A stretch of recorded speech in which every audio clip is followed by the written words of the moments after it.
Hey there, Tundra Nation, and welcome back to the channel. Now, I have a question for you folks. Do you love your mama? You may think you know the answer, but that may change at the end of this video, because today on Tundra Tactical, I regress to my middle school roots to drop some yo mama jokes on the ugliest rifles we've ever seen. Believe me when I say you guys are going to see some real doozies on this one, so sit back, prepare to defend your mother's honor, and let's start the show. I'm in danger. All right, folks, brace yourselves because we are going full speed straight to the end. This is the TKB-059, a Soviet-made triple-barreled bullpup infantry rifle that thankfully stayed in the prototype stage. The TKB-059, chambered in 7.62 by 39 millimeter, had a 90-round drum mag that fed each barrel independently. Looking at this rifle, I have to ask, does anybody know how to say rib for her pleasure in Russian? Let's ask the old Google machine. Rebestaya Delia Yi Udovostvaya. Wrong. I don't know how to speak Russian, so I'm likely making that sound a lot more garbled and less sexy than it's meant to be. Let's hear it in its beautiful native tone. Реблена за ее удовольствие. Nope, still sounds ridiculous. Just like this three-barreled monstrosity. I'm starting to think that the designer of this gun was an enemy agent sent to undermine the Russian army. Who do we blame for this marital aid disguised as an infantry rifle? Turns out it's Russian designer German A. Korobov. Seriously? The Russians allowed a guy named German to design firearms for him during World War II? Where's that famed Russian paranoia, folks? How did this guy miss out on an all-expense paid tour of Siberia courtesy of Joseph Stalin? This would be like the Allies turning over the Manhattan Project to a fella named Samurai Berlin Italiano. Well, kudos, German, for keeping it weird and making it to the ripe old age of 93. TKB-059, your mama's so ugly, her portraits hang themselves. All right, folks, up next, we've got a gun that's so ugly it could make you break out into a cold sweat. This right here is a Shosha, a French-made machine gun used in World War I. The Shosha is such a crime against design that it might just make a Frenchman stop smoking. With an aesthetic one can only call modern art, how are you gonna give the French military a whopping 20 pounds of rifle to carry? And by the way, that is 9 kilograms for those countries occupied by Germany twice in the last century. We do know that the French have a bad habit of dropping their lighter standard military rifles, so was the Shosha more of an attempt to get them to surrender faster by wearing their arms out? Surrender. Surrender. Like your cousin / prom date, the biggest issue with the Shosha is the large holes in the unusual semicircular magazine. The idea was to assess how many rounds were remaining more quickly, and being in the future, we can now see how really poor this design choice was. The muddy trench combat of World War I caused so many problems for troops who just struggled to keep foreign objects out of the holes. Again, just like your prom date. Shosha, with that huge magazine, your mama's so fat, she went camping and the bears had to hide their food. The bears. Oh! That's it. Oh my goodness. Walk-off KO for Jeff Neal! Oh my goodness. Oh my goodness. Our next contender is an obscure Armenian bullpup, the K3. Oh boy, even for a bullpup, this thing is atrocious. My eyes are watering at the blinding duotone colors and a design that took its inspiration from an 8-bit Chinese knockoff of Nintendo's GoldenEye. Now, my disdain for bullpup rifles is very well known. Anything that makes you tuck a magazine into your armpit while reloading is a strange form of tactical yoga that I am not interested in. But don't take my word on it. Check out this renowned firearms expert's opinion. Now, at first, I didn't see anything wrong here because all bullpups are trash and should be thrown away immediately. Hey, that good-looking fella seems like he's pretty smart. I'd listen to him.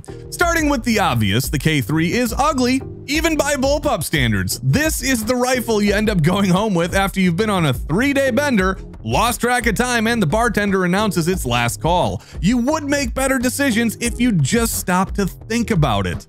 The K3 fires a 5.45 by 39 millimeter round and was developed for Armenian Special Forces, which actually kind of explains the duotone attempt at flashiness. A later variant of the rifle allowed it to fire grenades without an attachment of a launcher, so I guess it's got that going for it. K3, Your mama's so ugly, Hello Kitty even said goodbye. What happened? Oh, I got married to an ugly woman. Don't ever do that. It just takes the energy right out of you. The RT-20 comes in as the fat boy on our ugly rifle list. This 43-pound, 20 mil by 110 millimeter anti-material rifle was developed in Croatia, which means you can look forward to Springfield Armory renaming it the Springfield Betamax for the US market any day now. Get ready for a whole new generation arguing which is better, Betamax or VHS. If you're old, you're gonna laugh at that joke. The RT-20 is a bullpup bolt-action single-shot rifle, and the name itself is actually an acronym for the Croatian word of Rusni Top 20, I believe, or hand cannon 20 millimeter.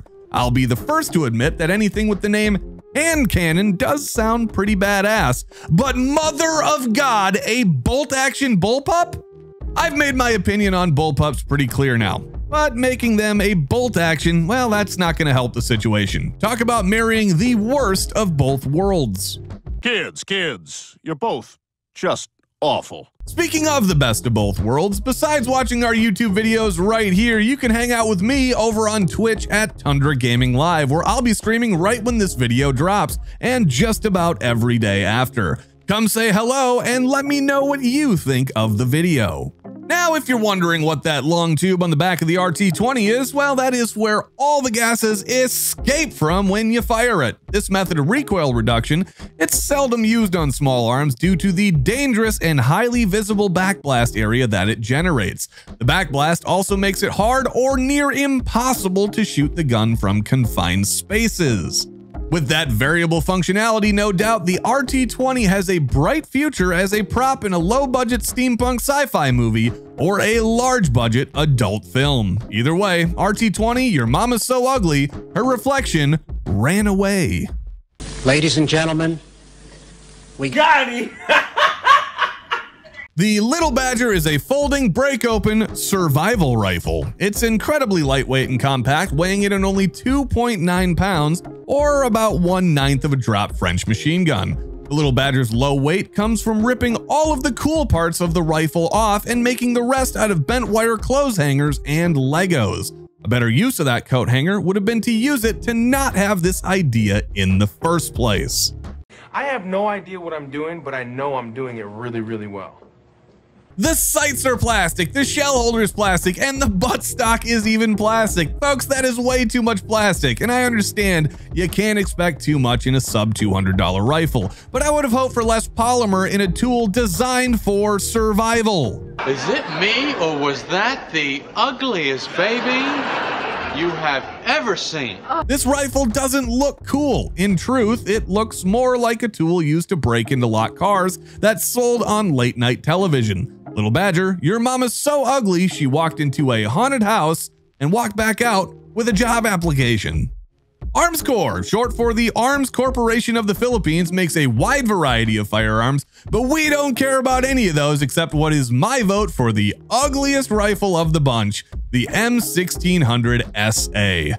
Even the name sounds ugly. It's trying to play on the familiarity of the M16 and make it sound more advanced by adding a few zeros, but I think those zeros would have been better added to the R&D budget on this industrial accident. Boy, that escalated quickly. The M1600 proves nothing good happens when America stays in Southeast Asia for too long. We left a bunch of Vietnam-era Colt M16s lying around, and they began breeding with every other .22 caliber rifle around. The result is a less purebred and more, oh God, please end this. The M1600 is a droopy M16-ish rifle chambered in .22 with a bonus of no parts compatibility. If this rifle were a dog, it would be a wheezing, flat-faced pug. Arms Corps markets this thing as an AR-15 style rifle in .22 long rifle, and it takes 10 and 15 round magazines. Great, now when the Chinese Mylar balloon animals attack, you will be ready. If you ever buy one, you best be prepared for a lot of stares and people worried about something very bad that happened to your rifle or your sanity. M1600, your mama's so ugly she stepped out of my car and I got a fine for littering. Whoa! Michael! All right, folks, we've seen a whole lot of ugly today, and I'm glad we're getting through it together. Tell us down in the comments below what ugly rifles we missed, or just leave an emoji that best expresses how you feel about these firearms ugly ducklings. We ask that you one-tap that subscribe button. It helps keep our unique brand of humor circulating, and don't forget to join us next time when we still don't know what the heck we're doing. Bye-bye.